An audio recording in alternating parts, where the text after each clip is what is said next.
All right, everyone, buckle up, because today's deep dive is a little spicy. Yeah. We're talking about something a lot of couples struggle with, but don't always feel comfortable talking about: the infamous libido mismatch. You know, when one person is ready for a five-course romantic evening ending with dessert, and the other person, well, let's just say they're happy to stop at the main course.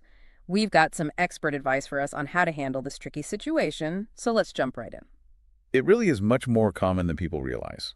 And it's totally natural for couples to feel like they're the only ones going through it.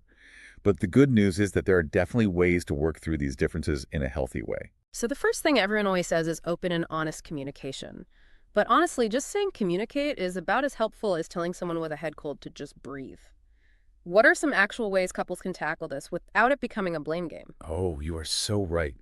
It's all about creating a safe space to be vulnerable with each other. One really helpful technique is called the soft startup. It's something the Gottman Institute talks about a lot. Instead of starting a conversation with criticism, you focus on what you need and how you feel using I statements.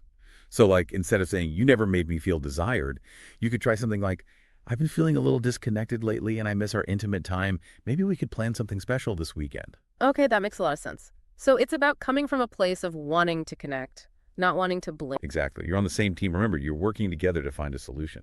Which brings us to our next point: compromise. Nobody likes that word, but it feels pretty unavoidable here. How can couples compromise in this situation without feeling like they're settling? I like to think of it as finding your shared rhythm. So let's say we have a couple, Emily and James. Emily has a higher libido than James. Compromise doesn't mean they have to meet in the middle at some random number of times per week or something. It's about figuring out what a satisfying intimate life looks like for each of them and then getting creative. So maybe that means trying different kinds of intimacy. Maybe it means scheduling in time for romance. Or maybe it just means being more aware of each other's needs in general. So it's really about expanding how we're thinking about intimacy. Like, it's more than just the physical act itself, which actually I think connects really well with our next point, which is nurturing that emotional connection. And that seems especially important for the partner with the higher libido, don't you think? Absolutely. Physical intimacy is just one way to express a connection that goes much deeper.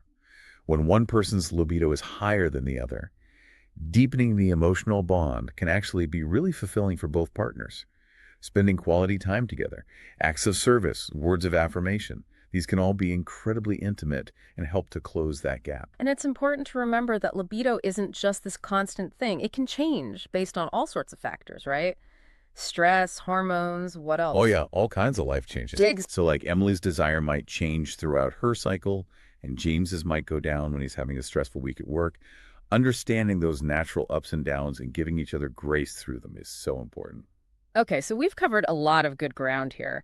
But the last piece of advice, I think, is knowing when it's time to call in some reinforcements. Because sometimes, even when you're both trying your best, couples just need a little extra help. I completely agree. Talking to a therapist who specializes in couples counseling can give you really valuable tools and strategies. Hmm. It's not a sign that you failed or anything.